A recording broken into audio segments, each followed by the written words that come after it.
Good evening.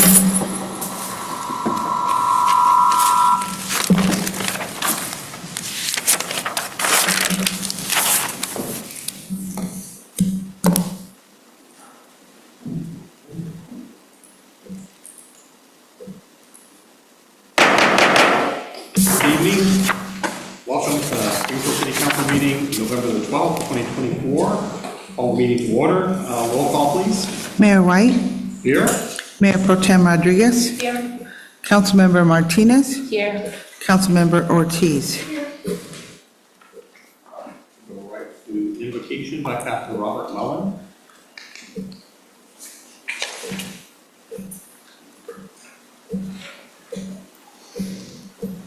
Good evening, Mayor, City Council members, City Manager, and City Attorney. Let's pray. Heavenly Father, we are ever so grateful for giving us another day. And Lord, we just invite your presence into this meeting, asking you to lead, to guide, and to direct. We call upon your wisdom, your direction, and we pray, Lord, that your will be done. For we love our city, and we want what's best for our city, and we know that our city council, mayor, and all individuals are doing their level best. But Lord, we ask that you also, Lord, would bless the city, every department, but be with us tonight in the city council meeting, and we'll be sure and crown everything back to you, giving you all of the honor, all of the glory, and all of the praise in Jesus' name. Amen. Will you all please stand for the Pledge of Allegiance? Ready to salute. I pledge allegiance to the flag of the United States of America, and to the republic for which it stands, one nation, under God, indivisible, with liberty and justice for all. Right. Move to agenda review. Thank you, Mr. Mayor. I'd like to, if possible, move one of the presentations, J2, the Safe Routes to Schools plan. Just move it down to J4, because she might be a little late, traffic. Move that one to J4. Yes, please. Okay. That's all. All right, very good. All right. Public comments from the audience regarding items not on the agenda. This portion of the agenda allows an individual the opportunity to address the council on any items not on closed session, consent calendar, public hearings, and city council business. Under state regulations, no action can be taken on non-agenda items, including issues raised under this agenda item.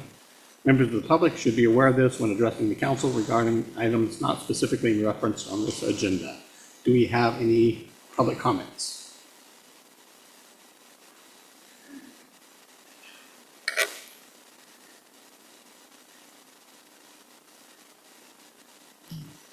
Good evening. My mom has a comment that she'll speak, and then I'll help her translate it. Very good, thank you. La razón que yo vengo es para decirles que si nos pueden apoyar con el basecito que anda en el pueblo, porque quiero que no quisiera que cambiaran el servicio. So what she's here is to talk about it's the little MST bus that picks her up, and they're trying to change the routes where it would be like only certain places where they pick them up. And it's right now they come and they pick all the elderly people at their homes, and they're trying to change that so it's one stop. And as you know, she's 82, she can't go all the way to wherever they're gonna have the routes. So that's why she's here, concerned about that. Sí, porque pues yo lo ocupo todo el año porque trabajo en una escuelita que está pagada para el Parque Patriota y lo ocupo todo el año. Me recoge ahí en la casa a las 8:30 y ya me recoge allá a las 3 de la tarde de ahí de la escuelita, y es todo el año allí ese centro. So the bus picks her up every day at 7 or 8. ¿A las 8? Sí, At 8 o'clock, he picks her up at her house, and then takes her to Patriot Park where she still works as a volunteer grandparent at the school. And they're year-round, so by her, losing the ability to get picked up at home, it's harder. And the bus picks her up already, knows her route, and brings her back home at 3. So that's her concern. And she's asking her friend to come up and speak too, because they're concerned about that. Thank you very much. Gracias.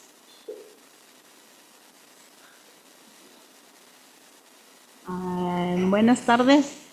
Pues yo me llamo María. También vengo igual que la señora a pedir ayuda que nos dejen el transporte que tenemos aquí en el pueblo porque es muy buen servicio y pues muchas personas lo necesitamos porque no sabemos manejar. Yo tengo 7 años usando el servicio y yo quiero que nos ayuden para que nos los dejen igual. Nos están recogiendo en la casa y yo lo necesito mucho para llevar a mi hija a la escuela. So she's also concerned too because she doesn't drive and that she depends on the bus. And she's been using it for 7 years, and she doesn't want it to change where there's only certain places for them to go get it, because that's going to be hard for her, She doesn't drive, and she uses it to take her daughter to school also. Y aparte de la escuela, pues también lo necesito mucho para salir a la tienda. Cuando salgo a las citas a la clínica, pues siempre hago reservación para que me recojan. Y eso estamos ahorita para pedir apoyo, que nos sigan dejando el transporte aquí en Green. And she uses it a lot for to go to the store, to make her appointments, and they do like reservations and ahead of time, and so it's a big help on them. So they're asking for your guys' help. That's why. Okay. Thank you very much for your time. Okay. Appreciate it. Thank you.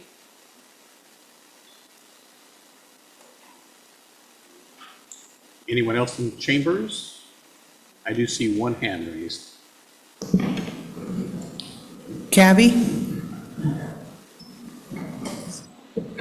Hello, good evening, City Council. My name is Gabby Mireles, and I have 2 comments.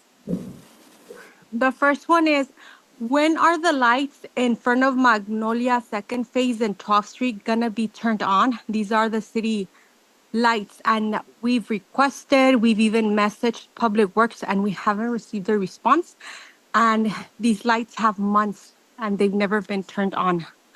The second question I have is to the manager of the city, if he can please respond to my question, who is in charge of the city public works, who's above them? Because I'm sure the city is governed by somebody else, and I have an issue with my sidewalk, and I'd like to take my request to the next level above the city. Bob White sent you an email, forwarded you my question, and I still haven't received a response. It's been 3 weeks already. It would be nice if I get a response. Again, my name is Gabby Mireles. Thank you. Thank you very much. Laura? Good day, City Council. My name is Laura, and I just wanted to know, is there any way we could get some lights there at the soccer field in Patriot Park? Right now, since the time changes, it's less time for our kids to use the field. And I mean, they come out of school, sometimes they want to do some activities, but it's short on the day. So maybe the city should look into getting some lights out in the soccer field, please. Thank you. Thank you very much.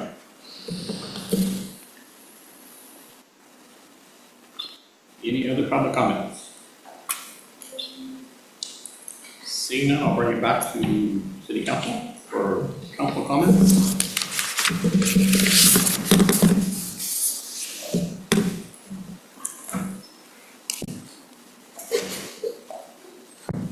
Okay, there we go. Sorry, I was having some issues with my mic. Buenas noches a todos. Gracias por traer sus comentarios. Good evening, everyone. Thank you for bringing your comments forward.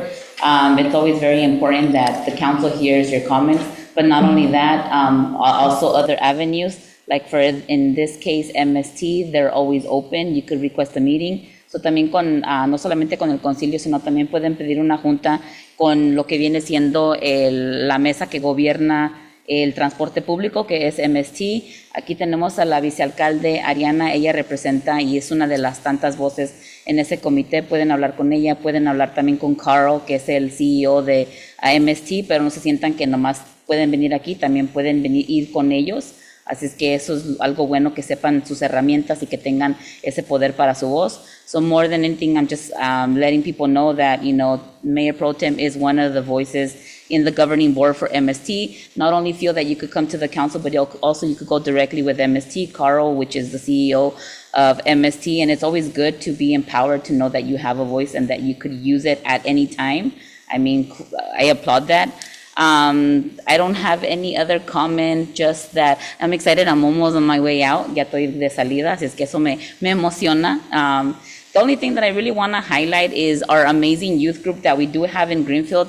They were doing films everywhere throughout the community. And there is a film festival happening this Friday in Watsonville. So please let me know, colleagues, Mayor Pro Tem, council member Ortiz, if any of you would like to go, or even our staff. So I could put you guys in the VIP list, but there's a film premiere from Greenfield. There's about 3 films that were produced by Greenfield youth, like high school students, and these films are going to be submitted to film festivals throughout the nation.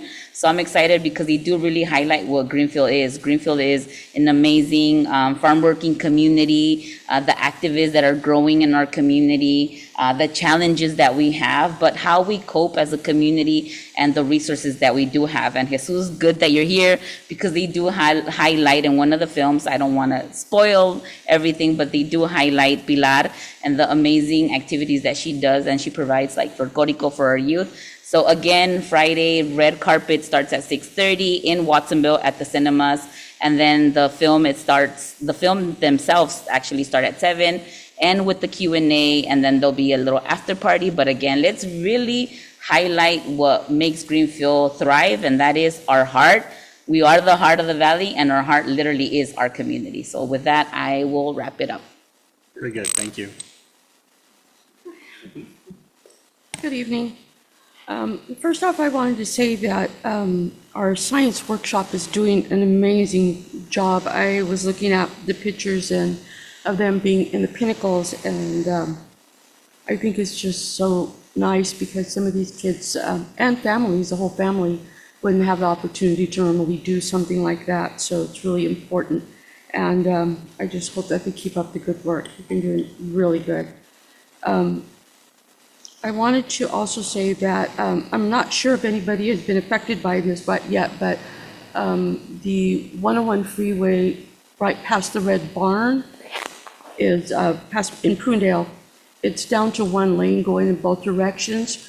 What happened was that they did some testing on the trees, and there's a lot of them with disease.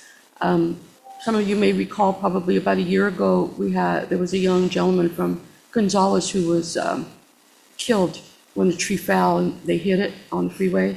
And so what they've decided to do is to go ahead and cut down some of the trees that are diseased, which I think is really great. They said it's probably about a 35-day project, but it all depends on weather, traffic, and everything else. So if you're affected by it, just be patient, maybe leave a little bit earlier, because it's going to take some time to get through there.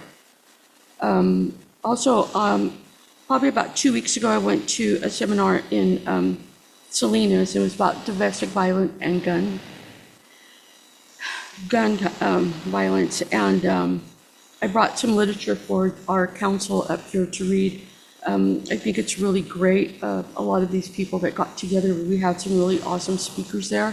These are speakers that aren't just talking about, the programs. These were actual victims of domestic violence, victims of sexual assault. So it's really important, that we, as a council, we learn more about these things. Kind of a side note, like I said, it's important that we know, the council know. I mean, we have our chief of police, we have other people within the city that we can go to if community members come to us, but sometimes, they come to us on the weekends. We get calls on the weekends when we can't necessarily reach out to somebody, especially if somebody's in a dire situation. So it's important for us to have this information. A couple of weeks ago, I had somebody in my district that they had to move. They were evicted, and they didn't know what to do. And it was a really sad case because the family they got split up. The homeowner, the person that was renting a home had to land up moving out of state. Children had to stay here in California. And I was able to help them secure some money to be able to rent another place, but the problem was that there was no place to rent. And so they had to move. But again, like I said, it's really important that we have this information and are able to give it out if somebody does contact us or calls us. I wanted to give, also I was at work the other day and I ended up seeing that they were having an event for Senator Ana Caballero. She was, it's a farewell party for her, and we were unable to attend. The emails were going into the junk folder, and then when I found it, I couldn't open it. I really didn't see what the date was. So I reached out to the city manager and asked him if we can put something together to send to her. And with our apologies for missing it, and a big thank you for everything she's done for us here. And lastly, I have two things. We have the Children's Shopping Network. I don't know if any of you get up to Salinas, and they do this event. The Chamber of Commerce puts on the event, and they take a lot of kids that are in need, and they take them shopping, and it's free. And so if you have time to volunteer, it's on December 7th, I believe. And if you have time to volunteer or something, get out there. It doesn't really take that much to volunteer. It's from 7 a.m. to 2 p.m. and they do their shopping at Northbridge Mall.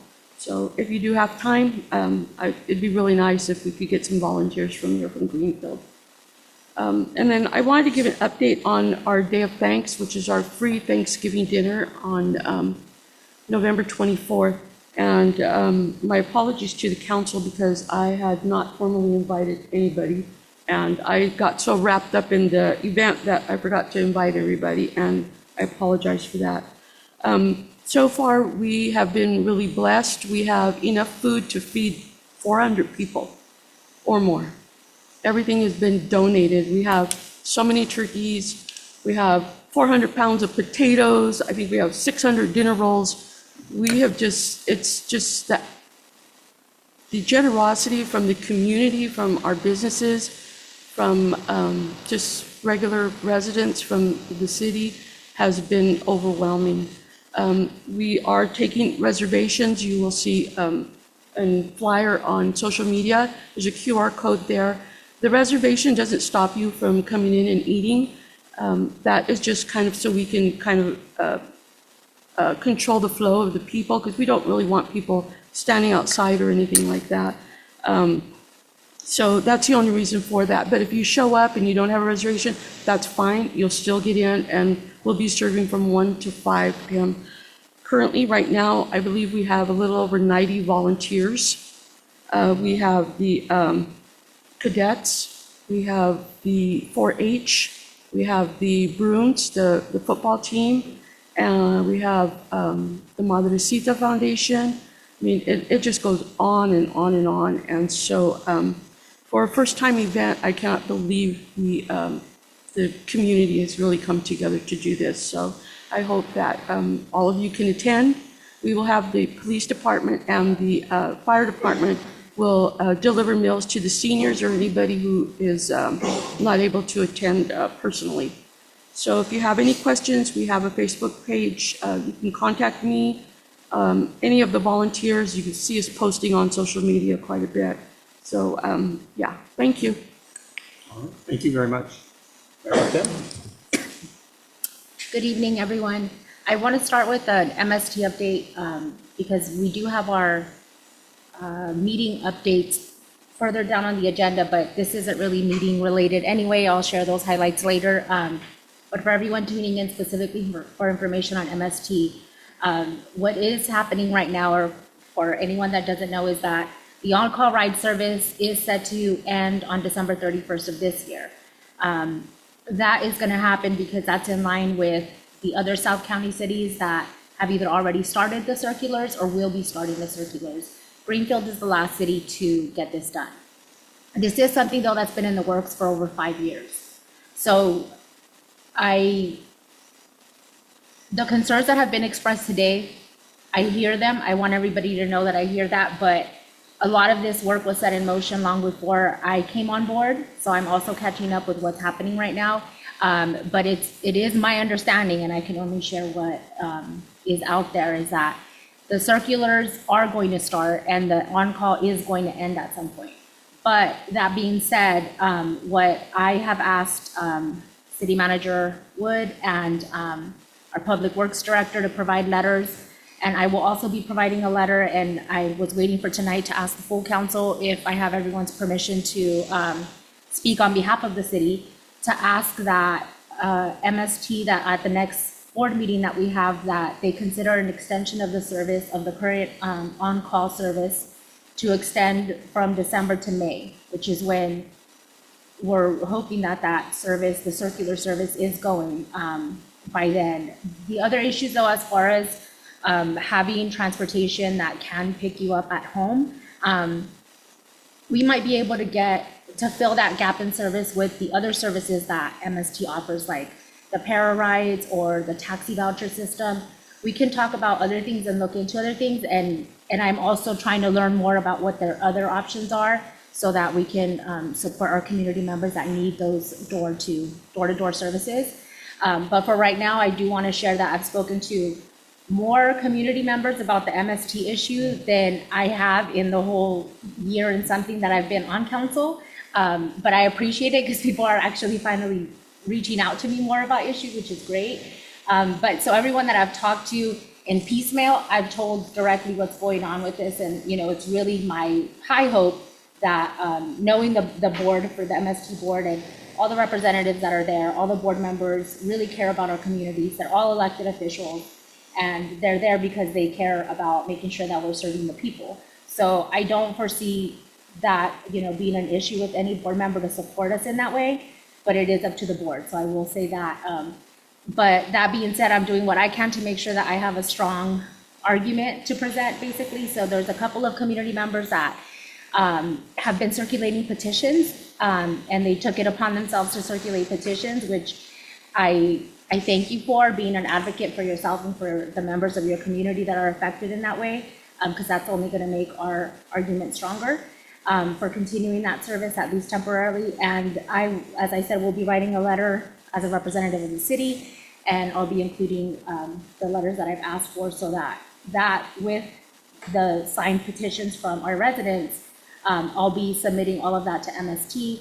And the next meeting is in December, so I hope when we meet back here in council, since we only have one meeting in November, at the December council meeting, it'll be the day after MST has met. So I'll have an answer by then as to whether or not they accepted having a temporary contract, basically, to extend the service from the date that it's supposed to end right now in December to May. So that's where we're at right now. I will be, one of the people that I spoke with suggested that I go to the senior social, because their community has been the most active in circulating these petitions. And so I will be there tomorrow, and MST gave me a bunch of stuff to share, pamphlets about all of their different services. I may be dragging my daughter along to come with me to be semi-experts on this and try to share information with the community.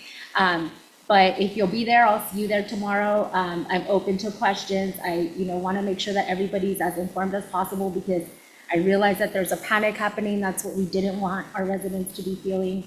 But we're doing everything that we can to make sure that there's no gap in service. Also, I will just say, I have a number set out for city business, and that's 831-288-2126. That's how people have been reaching out to me. If you want more information or want to talk to me directly, you can reach out, and I'm happy to talk to anyone with those concerns. But I hope that answers some questions and also helps people feel a little bit better about it, and that we're doing what we can.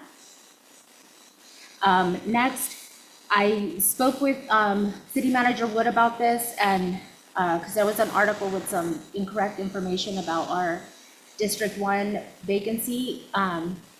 But in that, It discussed that person, the person that won the election being seated once District 1 spoke and, decided who they wanted to elect. So I wanted to see if council is in consensus on that we put that on the next agenda for whoever is certified by the Elections Department on December 3rd, which will be before we meet again, that we go ahead and swear that person in so that District 1 has a representative up here instead of waiting if we already know what the results are. So that is, can I do that? Yeah, Or yeah. can I And in ask that? fact, I think that typically all of the new council members are sworn in on that. In December, but They should all, the election should be certified, and we're planning on having that on the agenda for all three. Thank you. And lastly, parking enforcement update. I think that we had talked about waiting a couple of months for, once that was in effect, to actually get just an update on how that's going. Are we seeing the same amount of complaints from residents and stuff like that? So maybe for December, if we could have that. And that's all. All right, thank you very much. I have several things tonight. Greenfield Rotary is having a community yard sale and sausage sale on November 23rd at the Greenfield Memorial Hall. Spots are available to sell your stuff, and Italian and bratwurst sausages will be available for $10 on the day, and also advance tickets. Remind everyone, the City of Greenfield's having the parade December the 6th, so come out and enjoy all the lights and the festivities. Was a speaker at Oak Avenue Career Day last Wednesday, spoke with 3 classes of 3rd graders. Lots of great questions. If you haven't participated, you should consider it. It's very gratifying.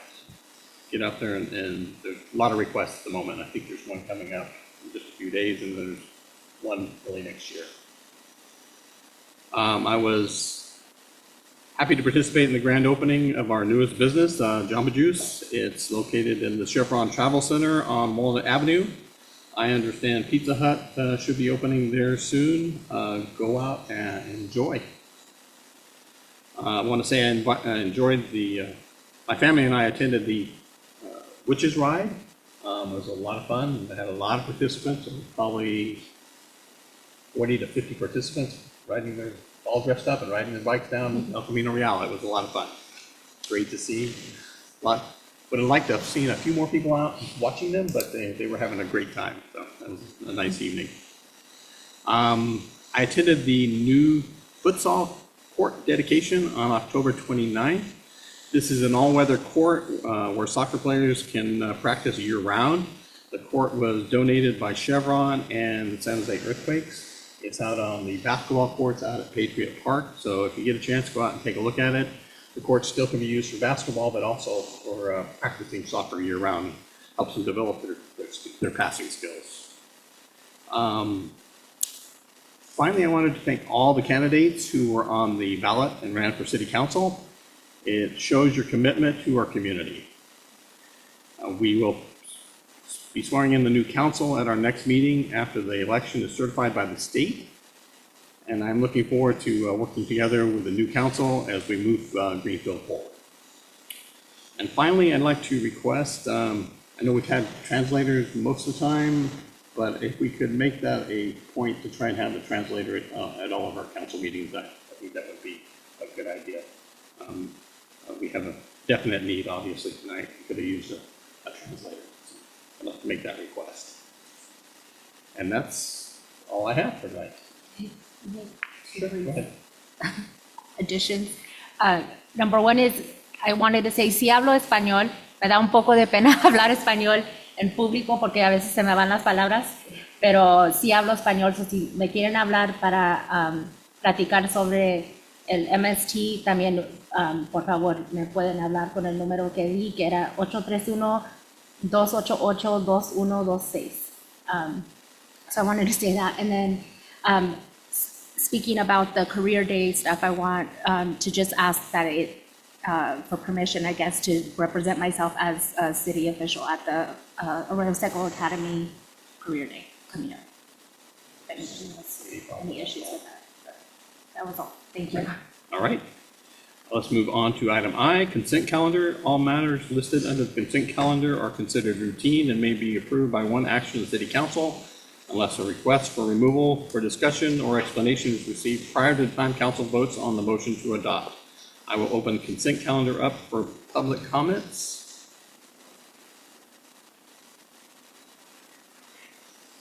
Seeing none, I'll bring it back to council. Does anybody have any questions or anything they want to pull from the consent calendar?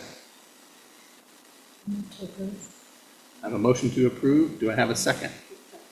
Been moved and seconded. All in favor signify by saying aye. Aye. Opposed? Thank you very much.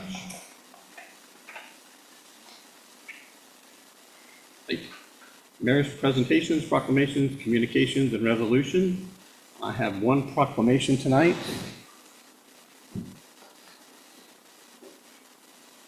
Proclamation of the City Council of the City of Greenfield proclaiming November 2024 as National Alzheimer's Disease Awareness Month. Whereas today there are over 7,000 plus residents of Monterey County that are living with Alzheimer's, a figure that is expected to grow rapidly in the next year. And whereas while today it is true that we have no cure for Alzheimer's, that does not mean there is no treatment. With a good diet, physical activity, social interaction, and loved ones and caretakers, and certain drugs, many patients can have a good quality of life. And whereas researchers are making great progress in developing ways to accurately diagnose and treat Alzheimer's disease, and with the help of Congress funding future research to find the treatment in the next 10 years. And whereas we need more individuals and families to know they can get help at no cost from the Alzheimer's Association, that there is hope. And Greenfield residents can visit Alzheimer.org to learn more about Alzheimer's and become an advocate for Alzheimer's Association to help in the efforts to combat the disease.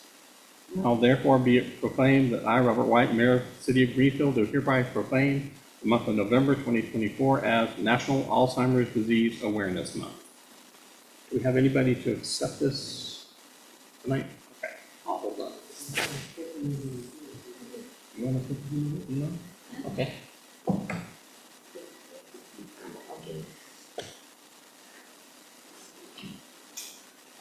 All right.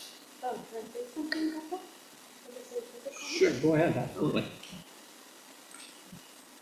I just wanted to make a quick comment about that. I know that that's something that's really important to Councilmember Martinez. I work with hospice, and so I see this a lot during the week. And it's so important that I think a lot of people see that because they don't remember you, or they're not aware sometimes. They still, the patients still understand touch. They understand, they do have feelings. There is something in there still.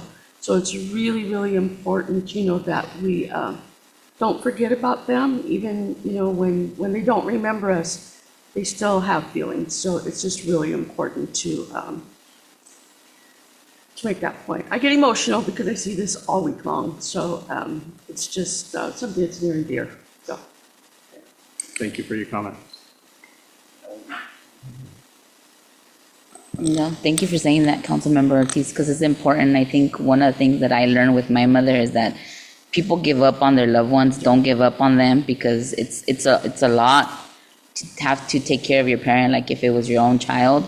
But they don't. We can't create memories with them anymore because they don't remember us.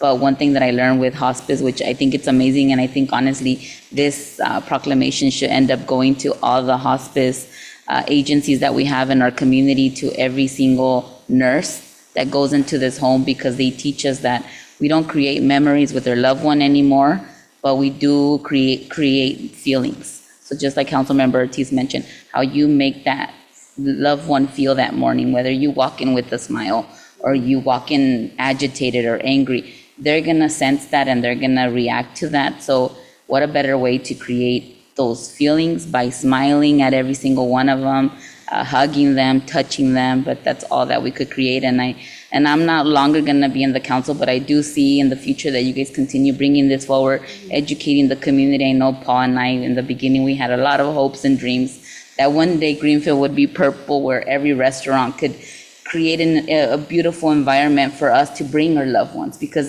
I think we need to start breaking those barriers where people want to stop and watch what the neighbor is doing. But if we start to learn and accept every single family that, yeah, sometimes we do lose our loved ones and they can't eat by themselves anymore, but we need to create a space where they're welcome.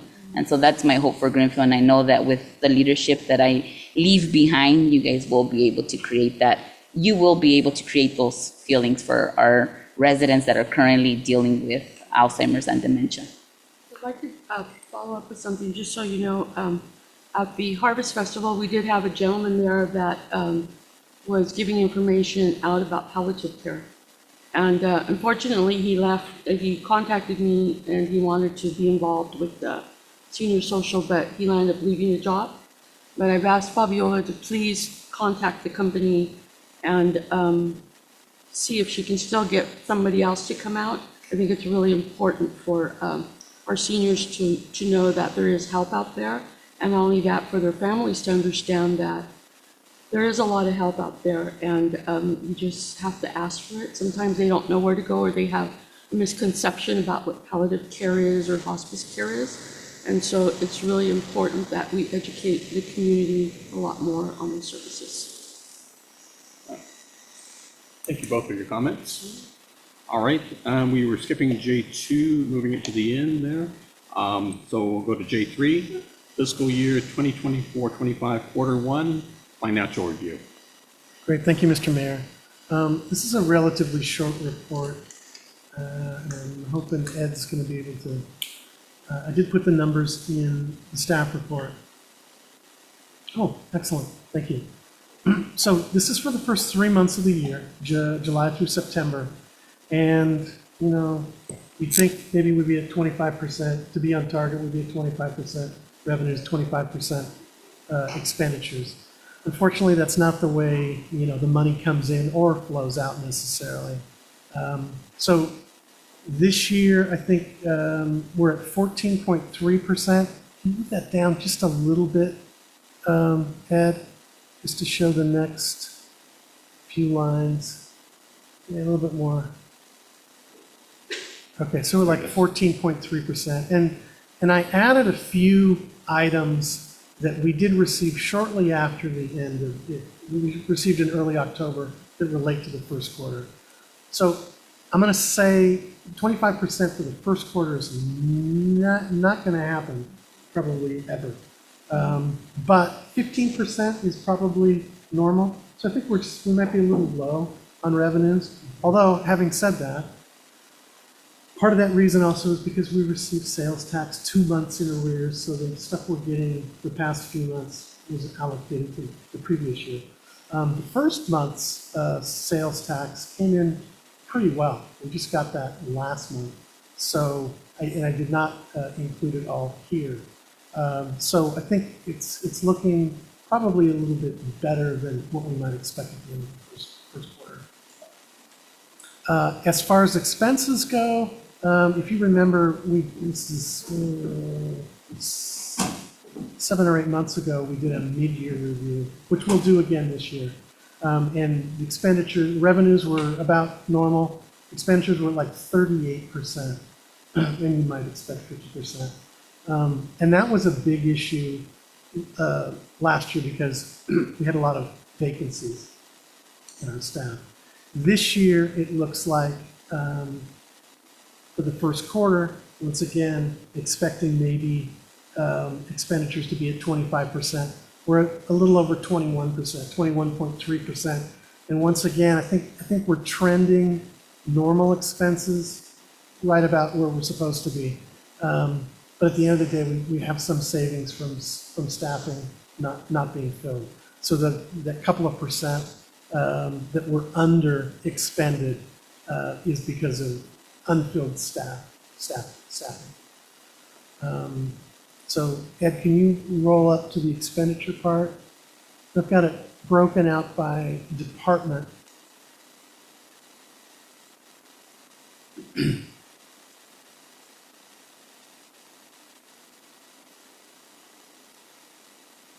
you go.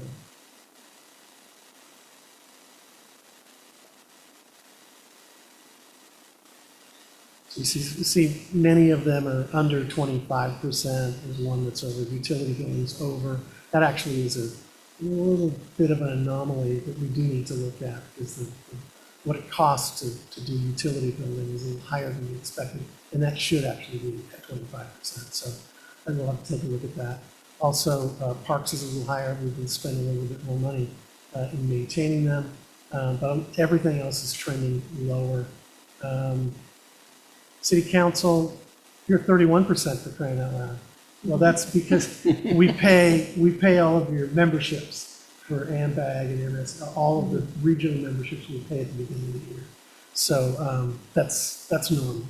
So we're at, what I say, 21.3%. So at the end of the day, first quarter results are pretty typical, nothing crazy, nothing out of the ordinary. And if anything, we're a little bit north of where we would expect for revenues, just a little bit. And we're a little bit south of where we would expect on expenditures. So that's probably a good thing. And that's my report. Are there any questions? South is good. Right. Yeah, south is good. Any other questions or comments? All right, thank you very much, Paul. All right, community center and park project timeline.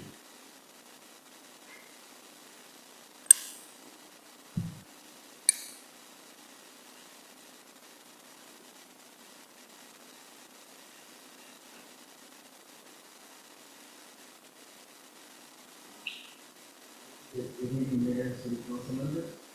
Steve Serafin, Recreation Manager. I'll be going over our timeline for the Recreation Center /park. And you see in front of you is our timeline. And since my last update in April, we completed step 7D, manipulation of the property, and 308, the RFP and selection of architect. We selected NJ Architect for the project, and since then, city staff has been working with them to complete task 8B, design construction documents and design, and task 9 is construction permit, which we have projected that we will complete that project in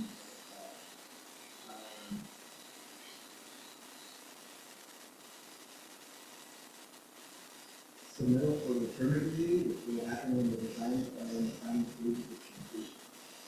And I'm also going to show you all outline of the Recreation Center /park concept that we're working on.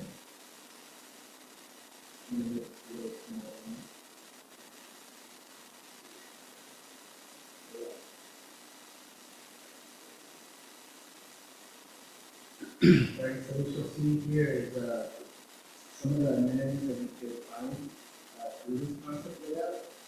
Phase 1, we have this outline showing phase 1 and phase 2. Phase 1 being the grant project that we have through the park center. So with the community center here, multi-purpose playfield, with seating, walking trail that will go around, a little plaza, inclusive playground structure, picnic seating, botanical garden, landscaping, and parking. Like I mentioned, there is a phase 2 in this property, which you'll find here at the top, where we would have our future aquatic center. And that is something that we, when purchasing and collecting the property, we knew that another thing that we'd like to provide eventually for our community is an aquatic center. There will be a chunk of land north. And this, like I mentioned, this concept, staff and NJ Architects put together to develop this using the input from community workshops, which was submitted in our grant application in 2021, and several public workshops for a long time to get feedback as to what our community members want to see in the project. This is also a layout of the actual community center. Like I mentioned, we're going to use city rooms, kitchen pantry, concession area, multi-use lobby. When working on this design, you see there's a lot of multi, because a lot of these not in the street, which is good. But at the time, we need a lot of reasons, available for different types of we got a weight room, and we also have a big basketball and indoor game. 3D drawings and final designs are all. So with that, that concludes my update, and I will happily answer any questions. Any questions from council?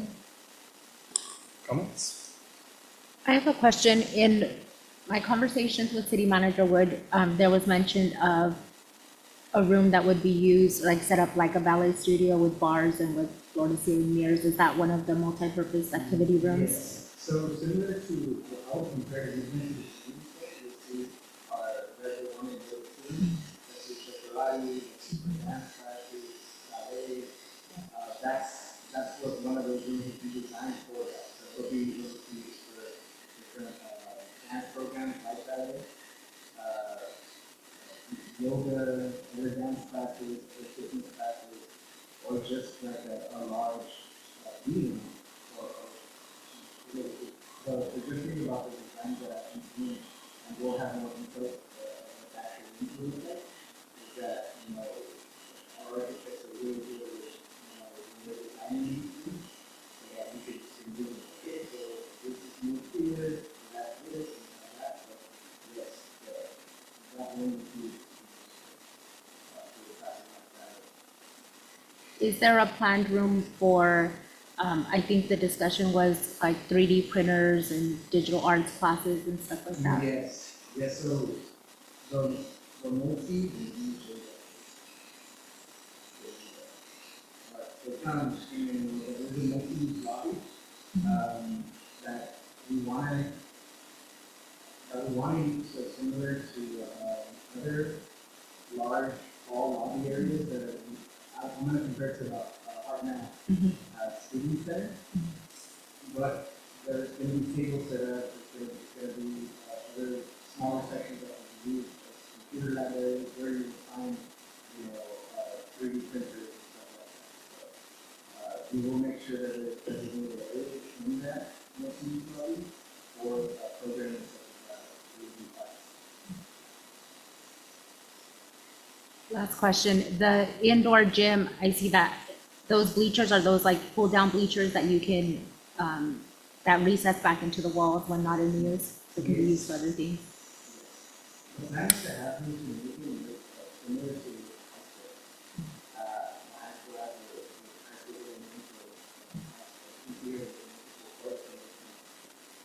sections, but also controllers that you should throw and it's not just the actual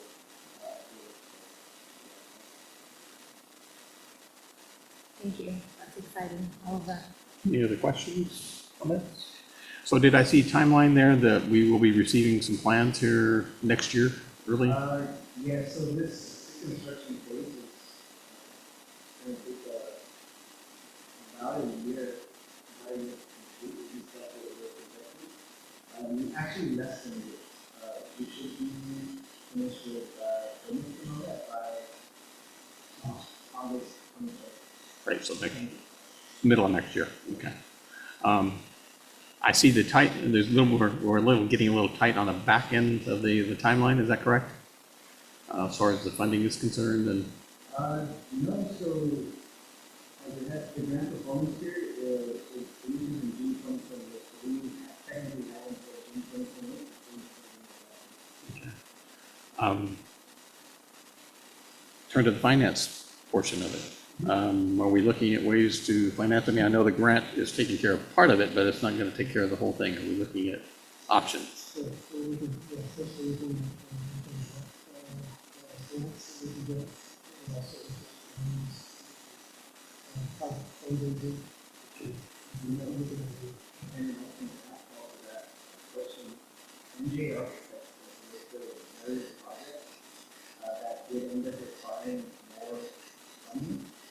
And they have a team that works with federal, state, and we help other cities or other agencies that work on projects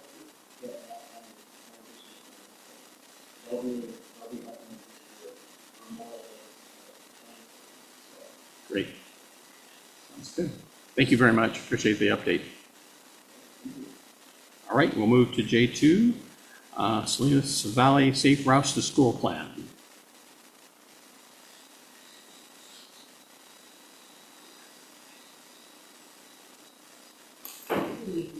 Welcome. My name is Ariana Green. I'm also an education planner and my work is with IFC, County-wide School Plan as one of those business practices. And tonight I'm here on behalf of our school team and partners to present the draft in the school plan. And we're really looking for their feedback on the plan and if there's any issues about it.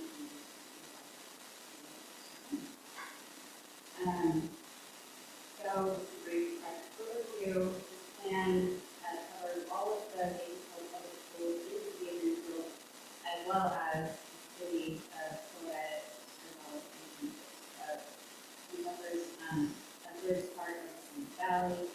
It was done, planned, partnership in partnership with the Monterey County Health Department, Aspen,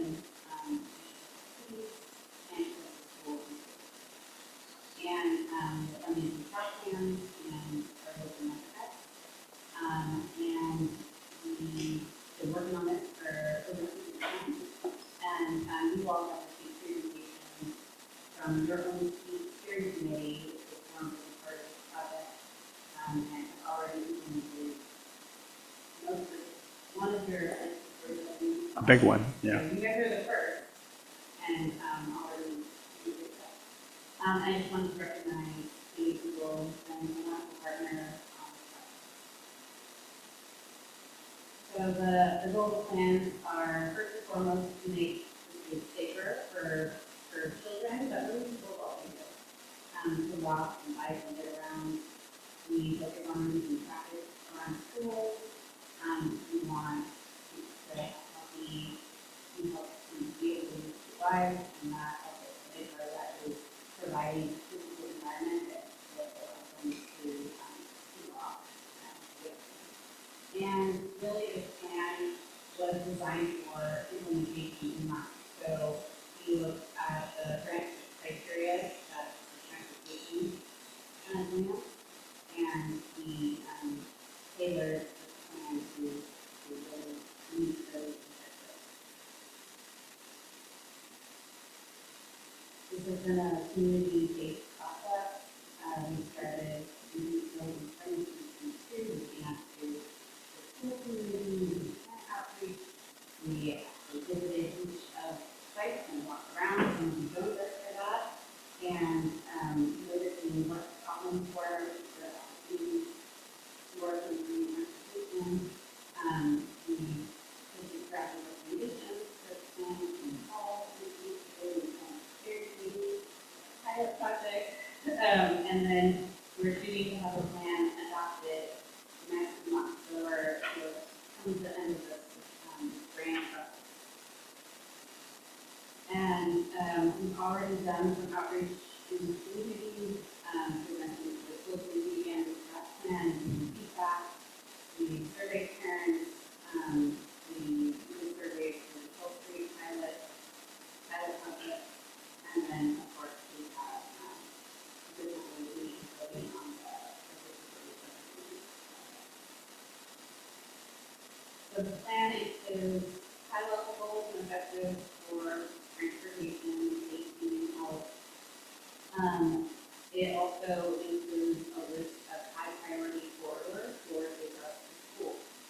So, and as well as citywide corridor changes. So really, you're getting a citywide transportation plan here, and we include infrastructure recommendations, curb extensions, crosswalks, the flashing beacons, bike lanes, things like that, as well as non-infrastructure recommendations, like walking school buses and crossing cars, because really we need both infrastructure and non-infrastructure to make it a possible.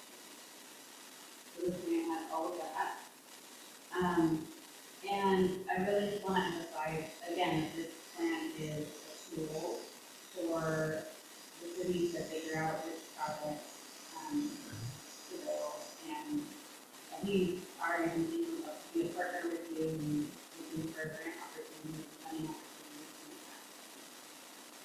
And there are a lot of opportunities that will pop up in the state as part of the regular university, really cost-effective to action.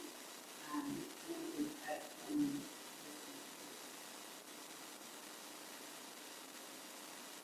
and that concludes my presentation.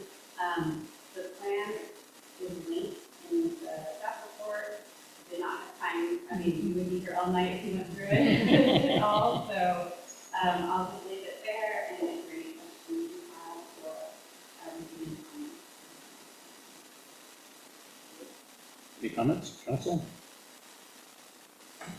I think the only question that I have, sorry, I know I was part of the beginning, but then I don't know where the committee has been at. I know that they've been meeting regularly, and they've been active within their own districts.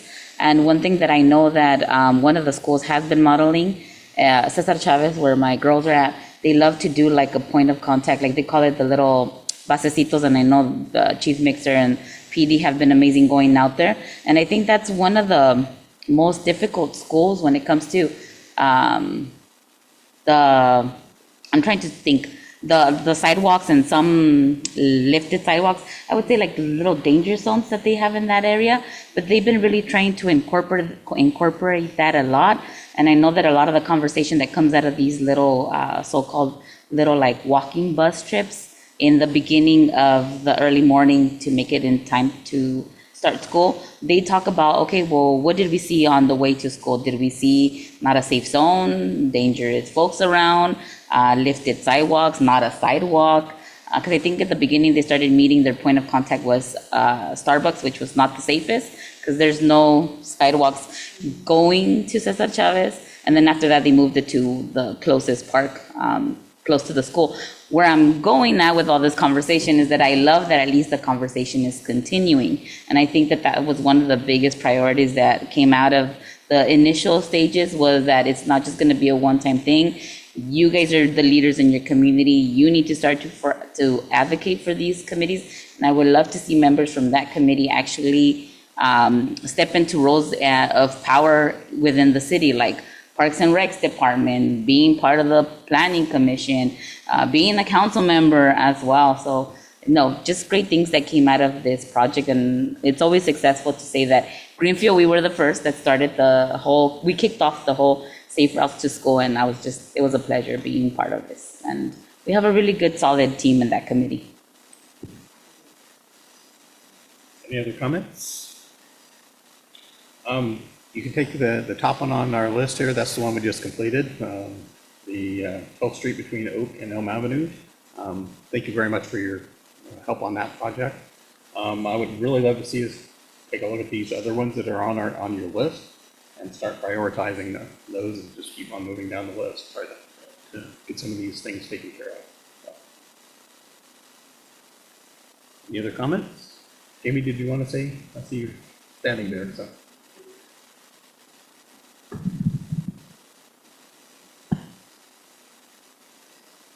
wanted to thank Ariana for the presentation. I know that TAMC's role with the Safe Routes to School plan has been ongoing for a couple of years, and it's been a pleasure being a part of this process, even coming in not at the beginning, and to see that we've been the first city to implement a project is something that Greenfield should be really proud of. So thank you. Thank you very much. Very good. Thank you very much for your presentation. All right, we'll move to City Council business. K1, adopt a resolution of the City Council, City of Greenfield, accepting a 1- and 2-year of closed circuit television project completed by ProPipe Incorporated. Good evening, Mayor White and Council. The closed circuit television 4-year capital improvement project was awarded to ProPipe Inc. on May 9th, 2023. The project is phased to take place over 4 fiscal years, starting fiscal year 22-23 through 25-26. So as you know, the city operates approximately 31 miles of sewer collection pipe mains. Well, it's quite a lot of things underneath the road. And so with the regional board that regulates spills and discharges from sanitary sewer collection systems, we have a waste discharge order. And so part of the whole reasoning for going and videoing all of our sewer mains over this 4 years, as you know, was a result of an action of a spill that we had at our wastewater plant back in 2018. And so we have an agreement with Riverwatch, and part of that agreement is to clean and video all of our sewer mains that are over 10 years old. So we've broken that down into 4 years, and we're trying to do 2 years kind of back to back, like start at the end of the fiscal year and then the beginning of the fiscal year. It'll save us funding because they'll already be on site. So it's the mobilization charges are less, and we're able to do so. I'm proud to say that we did complete the first 2 years. It's taken a little bit of time to get to this point with the actual documentation and recommendations and all the scoring of the pipes. And we took our priority areas in the first 2 years. So we went high priority to low priority. So we kind of went all over the city. It wasn't just one area.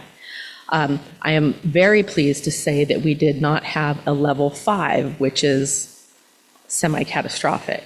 I know that, with our wastewater system being older, our collection pipes older, I was very pleased to hear that things were going fairly decent. We do have some things that we'll have to put in our capital program for repair, but we don't have anything that rates as really bad. So they went anywhere from 1 is the best, 5 is the worst. And I think the worst thing, we got a lot of 2s, some 3s, and a couple of 4s. And so I'm really pleased with that. We're going to be moving on later in 2025 to do year 3 and 5. So what this staff report is to complete out years 1 and 2. To do that, we'll be able to release their retention and accept the project as complete as those first 2 years. We did come in under budget, which part of the reason is, we limited contract change orders. We did most of the project management in-house. And we moved anything that they couldn't get to. There are some punch list items, high flow areas like in some of the alleys right there where the laundromat is.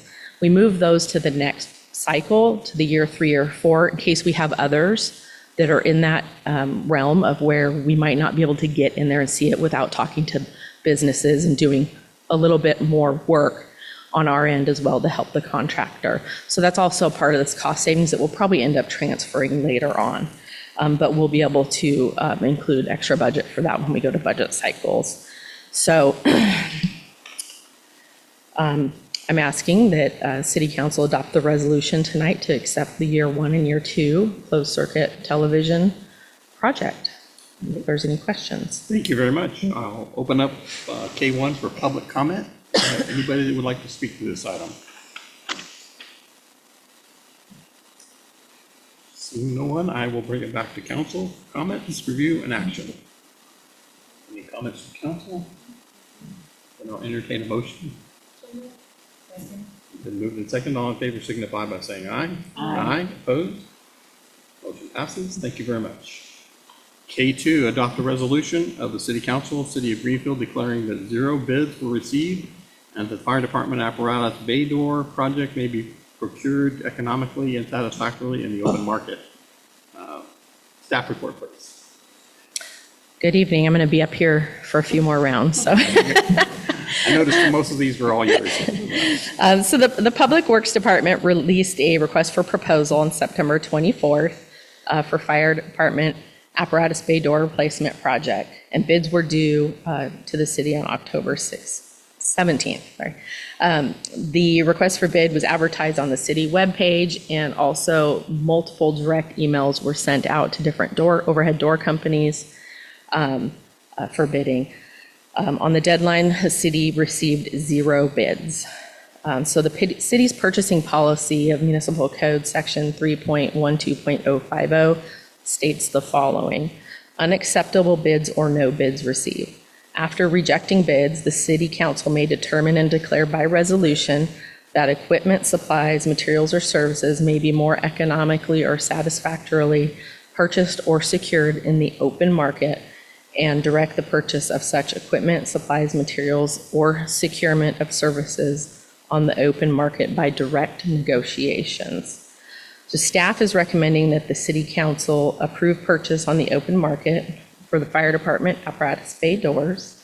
At the moment, there are no budget impacts because the budget was transferred for that project at the September 10th meeting.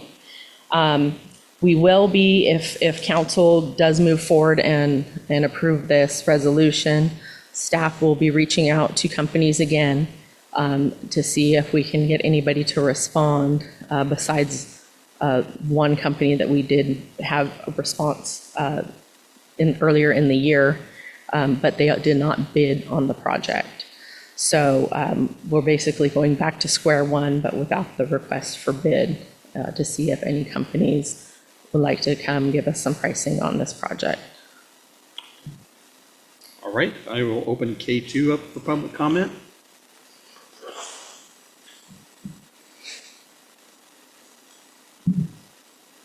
Seeing no one, I will bring it back to council comments, review, and action. Any comments on this one? Questions?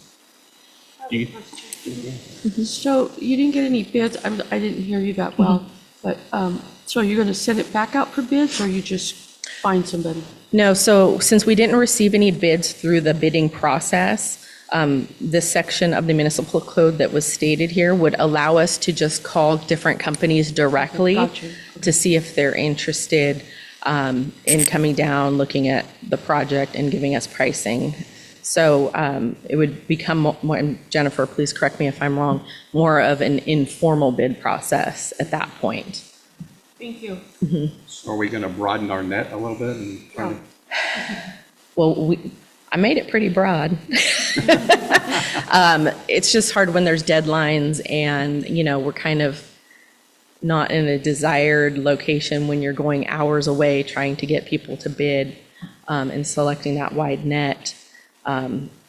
So we're making personal calls, if the council does approve this, to call these companies directly and talk to them one-on-one instead of just casting the broad net and saying, hey, here's the RFP, would you like to bid on this? Well, hopefully, we're just busy at the time and can fit us in and get this job done. So, That is really what we're hoping. all right. I'll entertain a motion on K2. I'll move to approve. Been moved in second. All in favor signify by saying aye. Aye. Opposed? Motion passes. K3, a resolution of the City Council, City of Greenfield awarding a public works construction contract in the amount of $738,000 to VSS International to construct the Greenfield 2024 pavement maintenance project base bid, and authorizing the city manager to negotiate and execute this contract and assign additional work in accordance with this resolution. Authorize city engineer, MS Engineering Incorporated, to perform construction management and inspection services in the amount not to exceed $51,600. Staff report, please. Hello again. This project is the third year of the three-year program to maintain pavement within the city of Greenfield. Pavement repair in this project is similar to the year one and year two project, utilizing a mix of strategies including grind and repair, rubberized chip seal, slurry seal, rejuvenation fog seal, and restriping. The project was publicly noticed and an invitation to bid was issued in June 2024. This was back, one bid was received in July by VSS International, originally at $1.39 million, which exceeded the available project budget. On September 10th, staff was directed by council to reject that bid and modify to break the work into smaller base bid and alternate scope of work bid schedules. So I have attached Exhibit A that shows the base bid area and alternative additive alternates areas included in the bid. So the project was again publicly noticed for an invitation to bid in September of 2024. We did receive two bids this time in October, and the responsive low bidder base bid was within the available construction budget. What I do want to explain is that original bid at $1.39 million was the entire project from year 3. When we got the bid being that high, we had to break that project down into 4 sections. A base bid, which would be what we would award on, and then alternates. So if there was enough money, we would add those alternates to the base bid. Unfortunately, the base bid is all we can actually afford with our budget. So we are going to get some done, and also will turn into another project, past 3-year project. So the remainder streets that some of our residents were counting on, because it was in the 3-year project, are going to get delayed until another year, because we don't have the funding to do those. As you can see on the base bid, we had 2 bidders. VSS International was $738,000, and Pavement Coating Company was just shy of $950,000. So the apparent low bid was on that base bid at $738,000. So staff did review each of the bids for conformity requirements of bid documents, and based on the review, it was determined that VSS International was the lowest responsible bidder. The contract award is based on the base bid. And the contract award is only for the base bid and no alternate additives. So the capital budget for this project is about $954,000, which is inclusive of the construction contingency, project management, and inspection. So the city's proposed award to the contractor is $738,000. Construction management services would be for M&S Engineers at a cost not to exceed $51,600. And contingency funds, approximately 15% at just over $100,000. That's a little higher than we normally do. But what that does is that covers us in the small change orders. So it's an already budgeted item if we have any change orders, which could happen. And if we don't, we might be able to add something else into the project. But it's mainly for anything that comes up out of the ordinary. And the City of Greenfield does receive funds from various sources for the purpose of constructing transportation and pavement maintenance improvements. And so the funding for this project is the streets fund and the gas tax funds. You can see I did do a detailed breakdown in a spreadsheet with construction management and inspection, and contingency, which is a total of $900,300, which is about $50,000 less than our budget, which is really good. And so staff recommends that City Council adopt the proposed resolution and award a construction contract to VSS International, and authorize city manager to negotiate and execute the contract for those services, and authorize construction management inspection services to be performed by M&S Engineers. And that concludes my staff report. Thank you very much. I will open K3 up for public comments.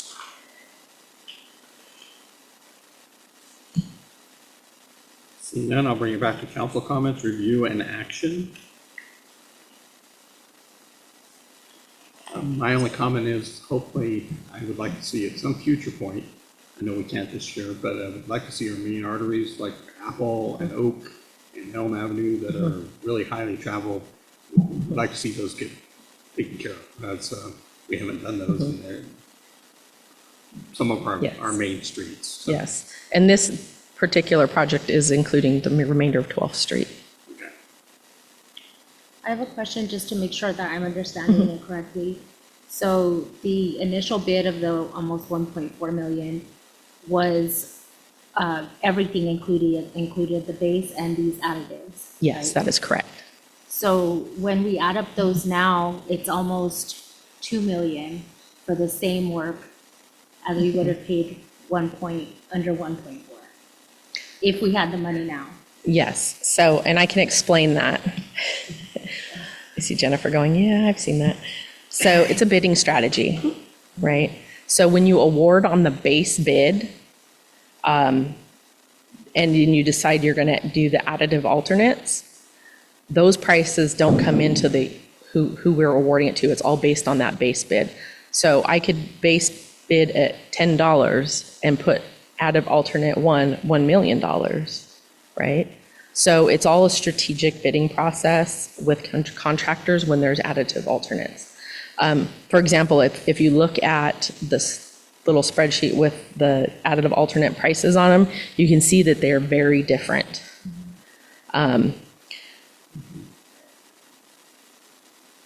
One is much higher than the other. Typically, you'll see it run around the other way, but this is all, like I said, it's really, I don't know if that's the best way to explain it, but it's a strategy that contractors use to make more money.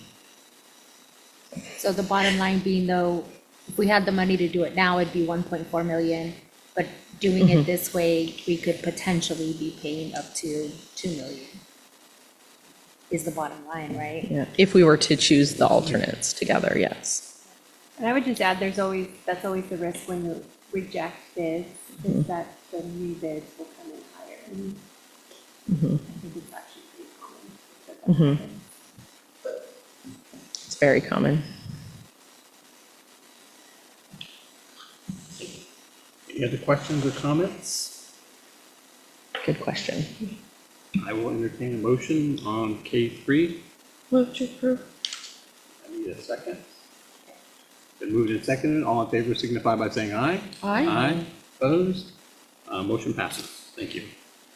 K4, adopt a resolution of the City Council, City of Greenfield, to ratify the emergency suspension of normal bidding and or purchasing requirements related to construction of temporary emergency wastewater disposal spray fields. Staff report, please. During an August 2024 inspection by the Regional Water Quality Control Board of the wastewater treatment plant, the board staff noted specific continuing violations of the general permit pond system specifications, like our freeboard, our markings, our spill prevention and emergency response plan. The board and city staff and representatives began discussions of alternative spray disposal areas, including the city property to the east of the wastewater treatment plant pond disposal fields. Following on-site discussions with the board, further discussions ensued on the procedures in which would be required to obtain board approval of alternate spray disposal fields on the east side of the wastewater treatment plant pond disposal field. The area in discussion was actually in the city's original plan to add spray fields on. And we had commenced CEQA in that area in the early 2023 winter storms hit California. Following these storms in which the Salinas River rose to the existing wastewater treatment plant pond disposal field's eastern levee, the board stated that they would not support spray fields in that area, and the city would need to find another location for the spray fields. So staff then focused CEQA efforts on a portion of the adjacent sod farm for potential future use. So with that information, we did focus on other areas, and then now with our current situation at the wastewater treatment plant, the water board has agreed that this could be a viable location for the spray fields a year and a half later. So city staff prepared conceptual exhibits and proposed temporary emergency spray disposal fields, which were modeled after the original spray field disposal conceptual plans that were developed in 2022, but within a smaller area. Staff submitted an application for addendum to the waste discharge permit on September 26th of 2024. And on October 4th, the city received a revised notice of applicability that included the addition of this temporary emergency spray fields and the requirements associated with the operations of these spray fields. And so staff immediately contacted a Class A contractor and set up a meeting to go over the specifics of this emergency project. So staff did then meet with the city manager and provided briefing of the situation and recommended that immediate repairs and added mitigation commence immediately, and to order the suspension of normal bidding requirements in the city's purchasing policy as the situation at hand had become an emergency. City manager did agree and ordered suspension of all normal bidding or purchasing requirements in the city's purchasing policy for this specific emergency. Staff then contacted a local engineering contractor to meet on site and discuss the emergency construction project. The contractor was able to start immediately once approval from city manager was obtained. So this project is actually being done via time and materials, and there's a rough estimate of $350,000 that was provided by the contractor. There is a current approved CIP budget for emergency work at the wastewater treatment plant of $300,000, which will be used for this project. With the final cost unknown, staff will bring back a more refined estimate to the city council for additional appropriation as needed. So this project, when the water board came out, they saw that we're having issues with percolation again, which all stems back to our treatment, right? Which is why we need the new wastewater plant. So our water's building again. Even though we just cleaned out those ponds a year, 2.5 years ago, they're clogging again. So we have an immediate need to get rid of some of this wastewater. And so they have agreed. We have a lot of stipulations with this project. It's a temporary project. They're temporary spray fields. We are currently under construction, and we just sent off another letter today asking for what I'm calling the temporary spray fields. So spray fields are 17 acres, and we're asking, for 200 feet by 200 feet to fence it in and start spraying, and then it will also allow us to trial different spray heads to make sure that we get the proper one for our effluent. So, we say temporary, again, we're talking, 3-4 years, when we get our plant funded and going. So that is my staff report. I will entertain all kinds of questions. I'll open K4 up for public comments.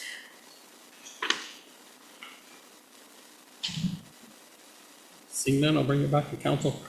Comments, review, and action. Questions?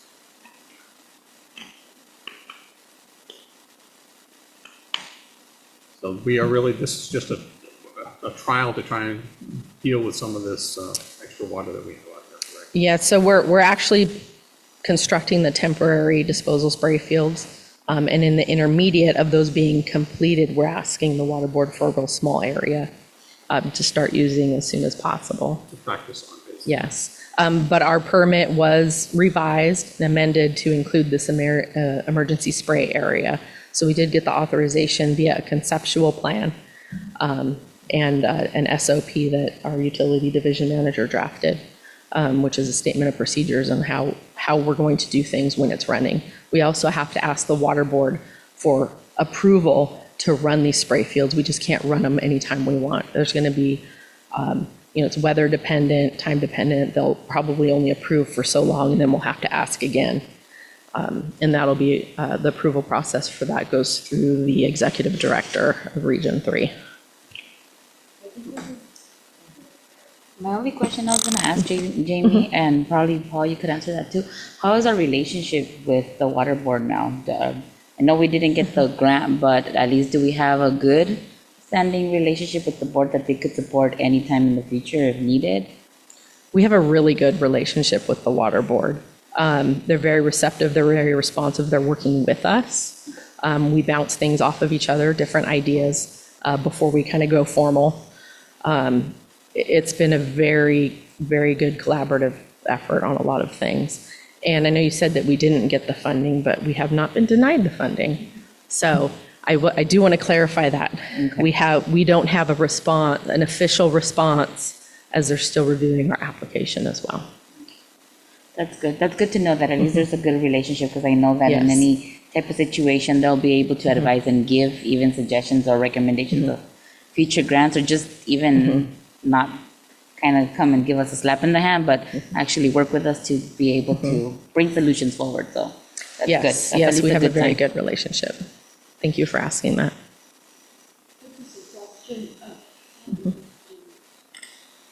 Just a suggestion, when the new council gets sworn in, seated, maybe invite them to go out there. So it's really a lot when you look at it on here, but once you go out there, Mayor and I went, and so you get a really good understanding of what's happening out there.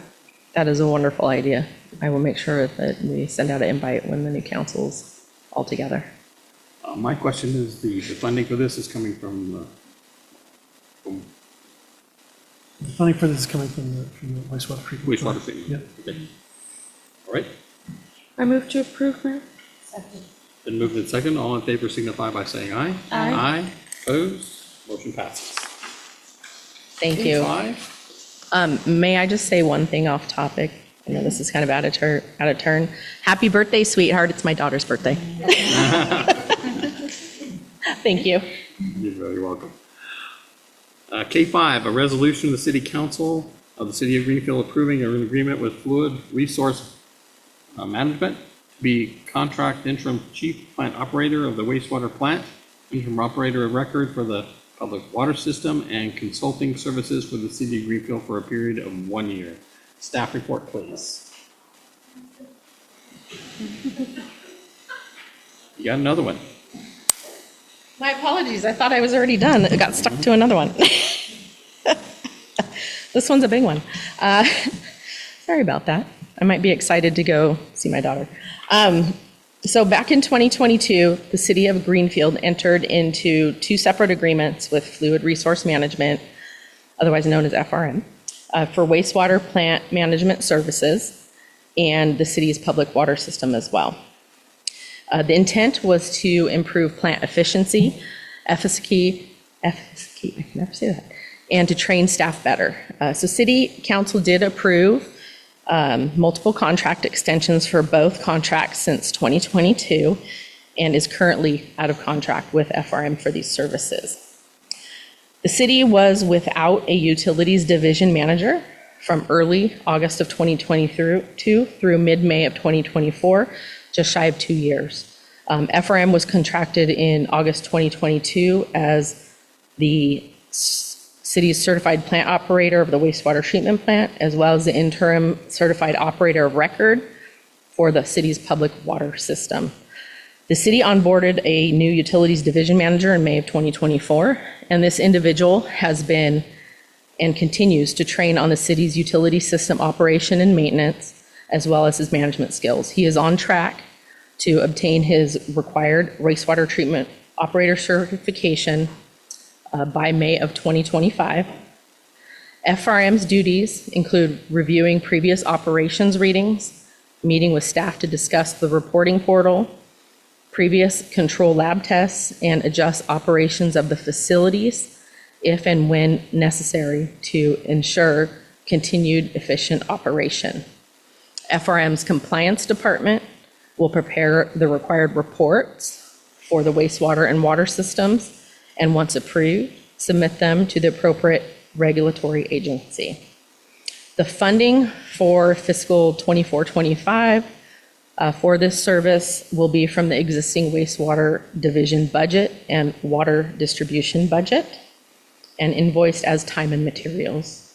The funding for fiscal year 25-26 will be captured through the budgeting process. So this is actually when it sounds like 2 years, but it's just going from one fiscal year to the other. We're proposing a 1-year contract, so that would put us in both fiscal years for budgeting. We're hoping that we can take over as CPO and certified operator of our water system within that year. So I have Tino, our utilities manager, is here. He's happy to answer any questions as well if you have for him regarding his certifications. But we would recommend approval of this contract to keep FRM on board until that transition can be made. Very good. All right, I will open K5 up to public comment.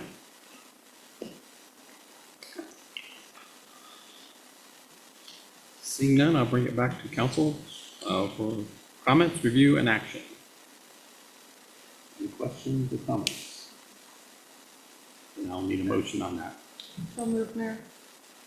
Second, but I just want to say, I'm so sorry that we don't have any questions, and I see that you've been here the whole time. So, sorry. But no Don't questions, apologize, and I he's here, second. just in case there's some questions that I I might know not be it's able to a answer. riveting experience to be here. Yes, team effort. All right, it's been moved and seconded. All in favor signify by saying aye. Aye. Opposed? Motion passes. Hey, thank for you. attending. All right, K6, a resolution of the City Council of the City of Greenfield accepting and appropriating funds in fiscal year 24-25 in the amount of $94,663.46 to fund expenditures to be paid for enhancing law enforcement activities growth special account fund. Staff report, please. Good evening, Mayor, City Council. The State of California created the Citizens Option for Public Safety Grant Program, specifically enhancing law enforcement activities growth special account for frontline law enforcement. This year, the Greenfield Police Department received over $94,000 from the state. Those funds are to be used for municipal police services and requests submitted by the Chief of Police. These funds are not to be used to supplant general funds, and they're not to be intermingled with general funds. Staff is requesting the city accept the funds and do the appropriation. We're going to be using the money to purchase a drone, some police equipment, vehicles, and also to enhance our facility, all in furtherance of frontline services. There is no impact on the budget as the monies came from the state, specifically for frontline law enforcement services. And we'll take any questions. I will open K6 up for public comment.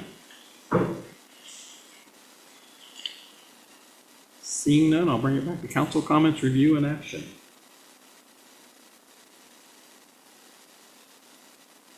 We've got good plans for the money. Going to purchase a drone, I see. Yes, yes. Drone technology has changed a lot.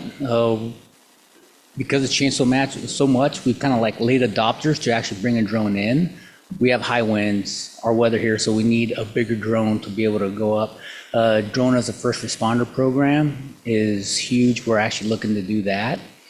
So these funds will, they're much needed for that program because it's not cheap. However, it will allow us to get eyes on major incident, robbery, fights at the park, residences, homeless issues, fires, fire department, public safety. It's going to enhance our public services and response time enormously. So that's one of the biggest drivers that we're looking for. Well, how many drones will you be purchasing? We're looking at two. We're looking at two. One larger one to be able to take our 40-mile-an-hour plus winds and also inclement weather, and then a smaller drone, something that we may be able to fly overhead in the backyard, maybe in indoors if we need to. So, say for instance, you have an incident and how long does it take to send a drone out? Depends. We're small, so some of the technology now, it can get deployed within 30 seconds. It can be up in the air, heading there to that location. Privacy is also another concern. So as the drone is flying from point A to point B, it's looking at the horizon, it's not looking down. Once it gets to the designated spot, the coordinates, it will point down to that specific area, and it can be taken over at any time by an officer or a pilot. Well, I'm happy to know that you're going to be implementing that, especially the drones for the safety of the officers. Yes. I move to approve. Oh, did you have questions? I did have one quick question. Do you have personnel that are trained to use it now, or will you be paying for some training with it? Part of the inclusion of the program will include the training and the certification for the FAA. So we're in talks with two major companies. We've narrowed it down to two. Axon, one of them, and Paladin, another drone company. They do the training certifications, and it's to the point now where the training is so much easier. They're so easy to operate. Touchscreen, it's using Wi-Fi or cellular connectivity versus a device. So line of sight isn't an issue. Now it can go anywhere you have cellular service. So, again, with the safety, you don't want to drop it out of the sky because you lost contact or anything like that. So it'll make it easier for the officers. Technology's changing quickly. It is. It really is. I was surprised. I was talking to my brother, and he's military. And I told him, what did you do when you were in the Navy? And he said, oh, I flew drones. And I was like, they're 85 years old, like, they have drones there? He said, yes, it was new technology, you all just didn't know about it. I was so surprised. He said they were very valuable, their operations that they did during the Vietnam War, such things like that. Oh, they are. Good. All right, we have a motion. I need a second. Second. Then moved in second. All in favor signify by saying aye. Aye. Aye, opposed, motion passes. Thank you. K7, resolution of the City Council, City of Greenfield approving the draft purchase and sale agreement and supplementary appropriating $138,890 for the purchase of the property to be used for a new water well. Staff report, please. Thank you, Mr. Mayor. This item before you is not as exciting as drones, and it is more expensive, but it is pretty darn important. So we're looking to purchase a parcel of land for $138,000 and change to drill a new water well.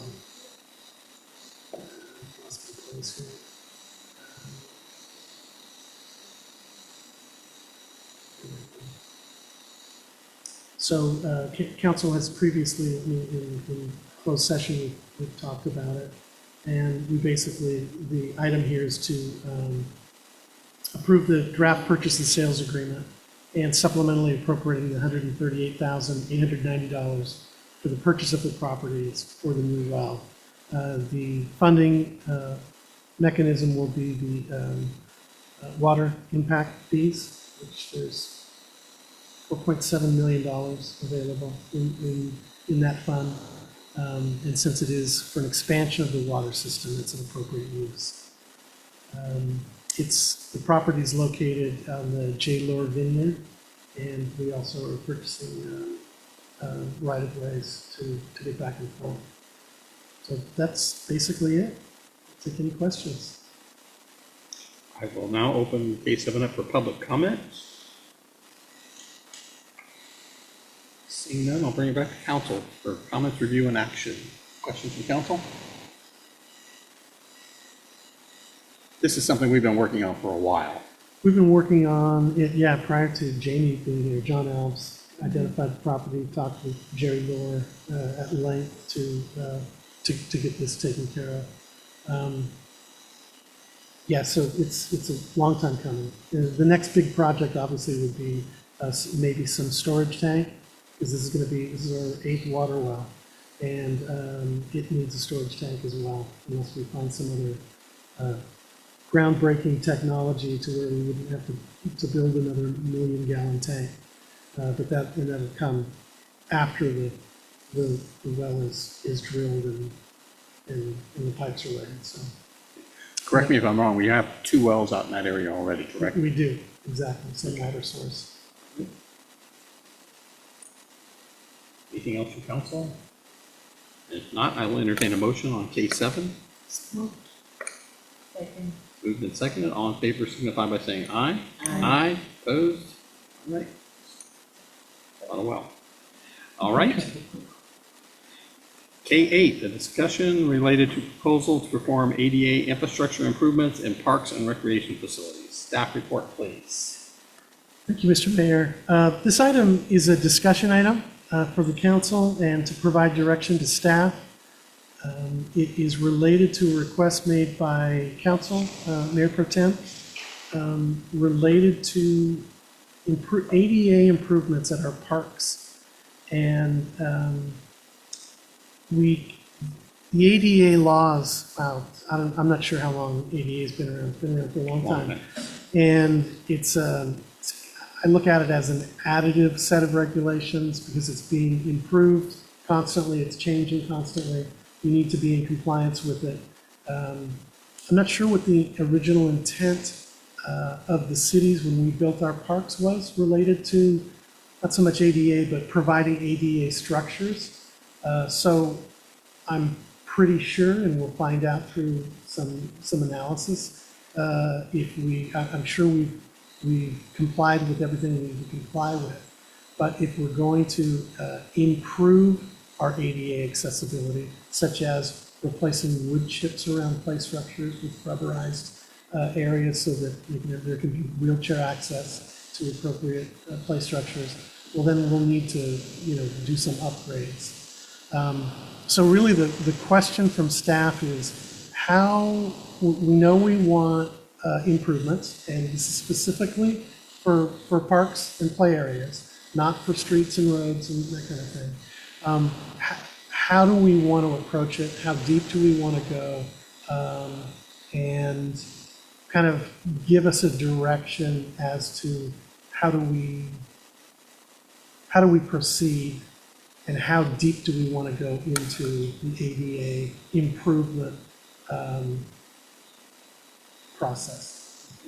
If that makes sense. Is that good enough to get started? I think so. I'm going to go ahead and open this up for public comment on this item first, and then we'll come back to council. Does anybody have any comments? Don't see any, and now we'll come back to council. I think this is great that we have it. I know that it's been a discussion for quite some time among, I don't even know what's going on with my mic. Sorry, Ed. I think I have a loud voice, so if they complain online, they could hear me. It's a great discussion. I definitely think that we should be investing as much of the time needed by council or the staff looking into this matter. And definitely, like how I saw in the part of the council action, to talk to members of the disabled community, because I think that it's not a decision of whether we need it or not, or we want it or not. We as council, I think it's a right that we need to give to our constituents. Because again, we've always shared, and I think all of us are in the same sentiment, that it's not okay for us as a city to be able to have these beautiful parks, which we have many, and I know Mayor Walker always bragged about the parks. Or some of our kids can't even have access to those parks. So definitely me, 100% invested that the rest of the council really push forward. I won't be here, but push forward to really make sure that our parks are ADA compliant, not because of safety or state or regulations or whatever, but just because we need to give that to our community. It's a must. I just wanted to say, I know we've had some of our parks that were compliant, but some of that material disintegrated, and we need to look into upgrading. I, for one, think we need to get a plan on how to get these up to ADA compliant. And I'm not sure what's the first step, and I think maybe we need to do a study on what we have and what some of the costs are that are involved, and then start going out and seeing if we can find some funding for some of that, because I'm sure there's got to be some grant funding for some of this. Yeah, for the questions kind of at the end about the direction that you're looking for, I think for number one, we all are in agreement that we do want some kind of ADA implementation in the city parks.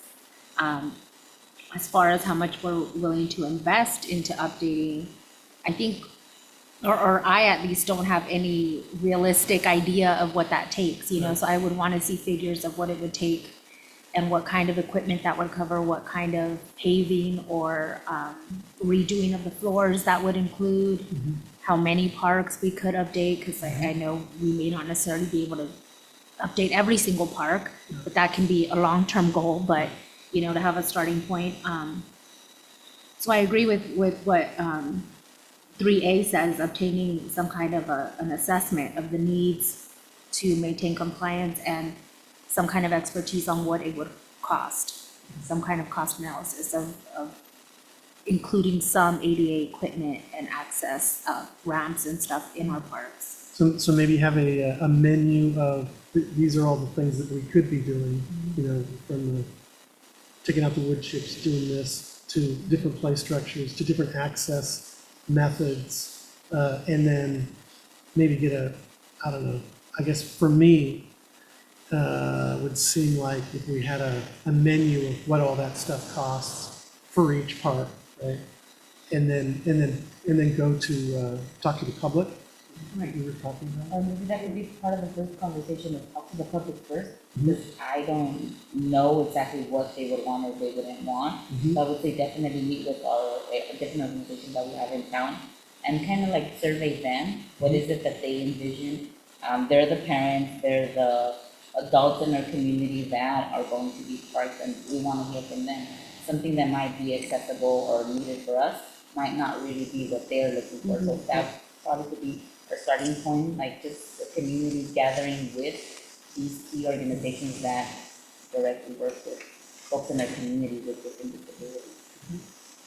I agree with Councilmember Martinez on that to speak to parents, caretakers. It's really important. I have a personal interest in this, but that set aside, it's really important because every person that needs these, the ADA have different needs.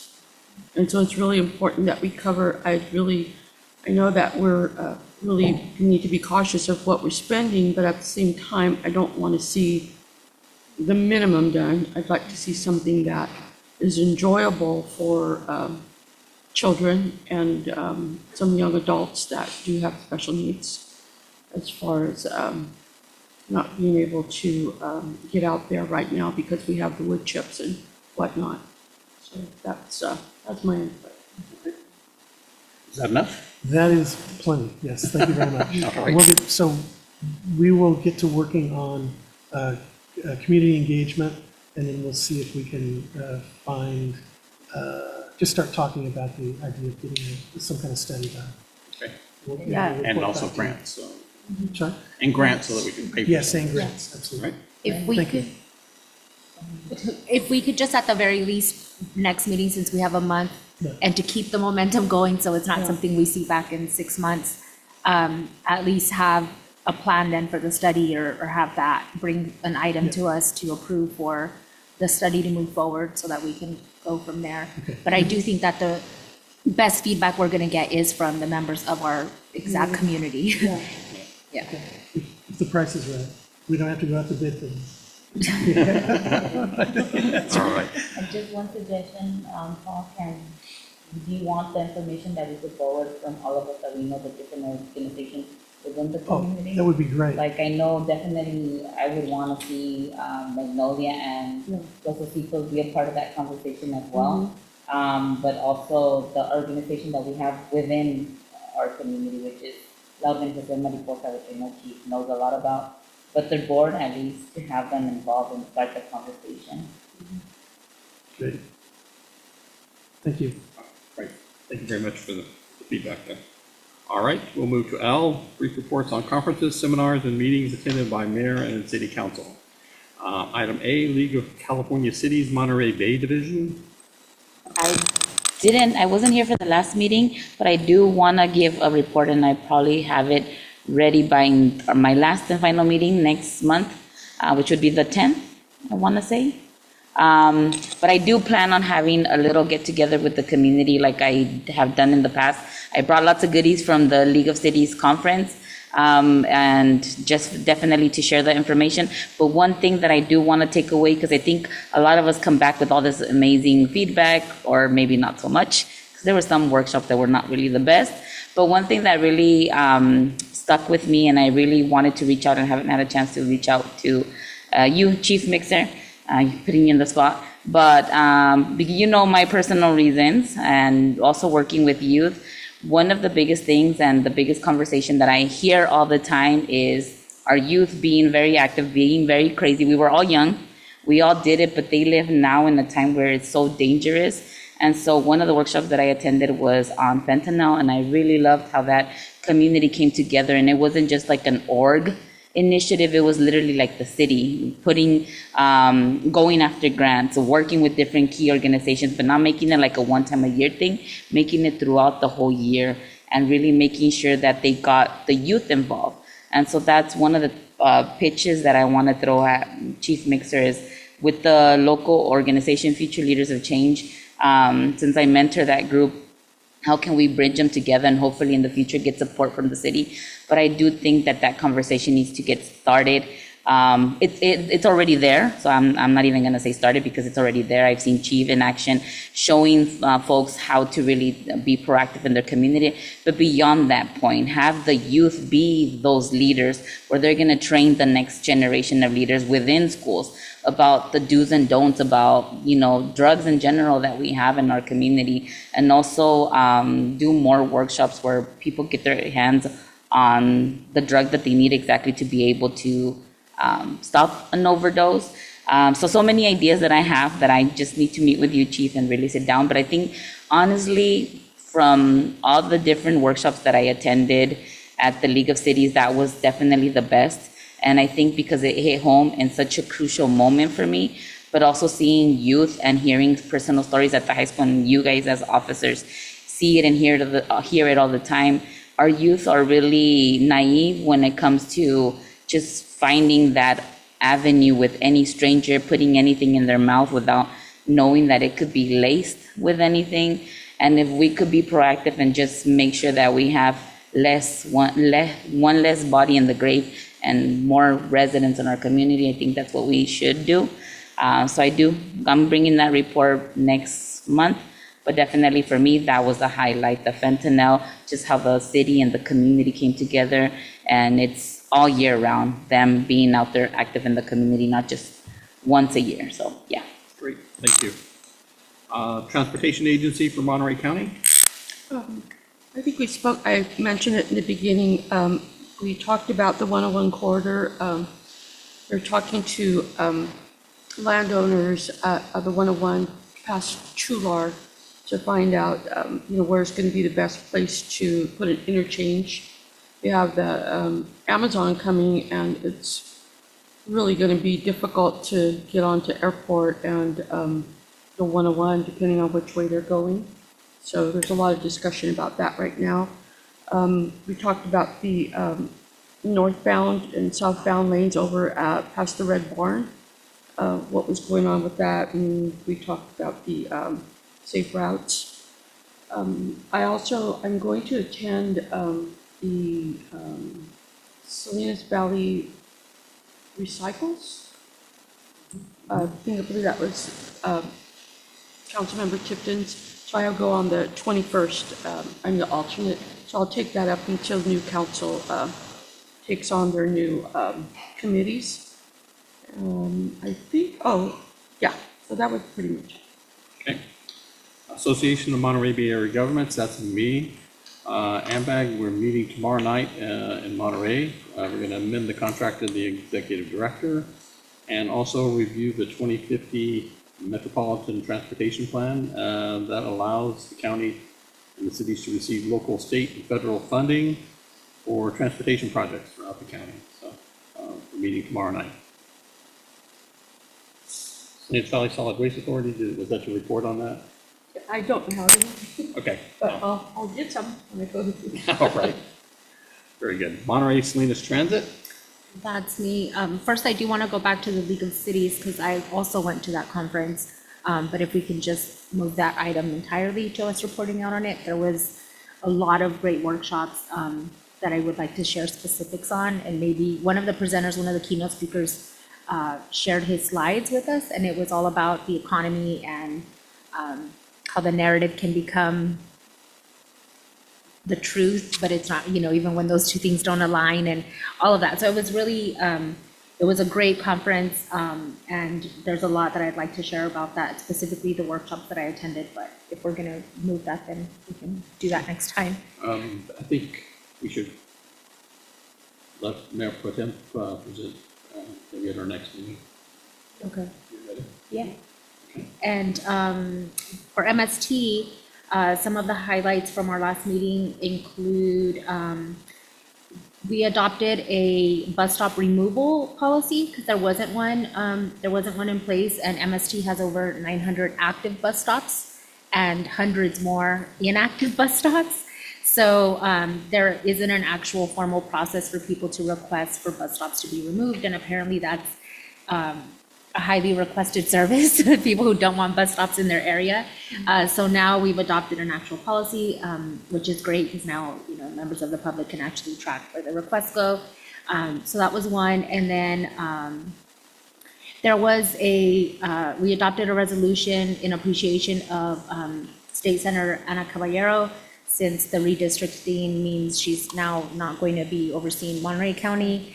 But she's done a lot for the transportation side of everything in our whole county, and, in addition to other things she's just done for our communities. But, so there was a resolution to just serve her with a certificate of appreciation. And that was it. That was the main highlights of our meeting this month. Okay. I have one last thing after that. Sure. I don't know if anybody ever had a chance to go out to Monterey, but they have the hand cart rails. They're gone as of the 31st. We don't have them anymore. Because they're clearing the tracks of the trees and everything else out there to get ready for the surf. So you missed out. You didn't try it. All right. Item F, South Salinas Valley Broadband Authority. Anybody attending this? Yeah, that's December 16th. Okay. That's quarterly meeting. Okay. Monterey County Mayors Association, we met 1st of November in Marina. We heard an update from Monterey County on the hiring freeze and how that's going to affect services throughout the county. There will be exceptions, they said, but they're going to have to make their case for it to make those fly. And then basically we talked about, did a lot of roundtable talk about different projects that are going on and involving like problems with the home key projects, several of the things that are going on in the county. All right. Salinas Valley Mayors and Managers, we met on the 28th.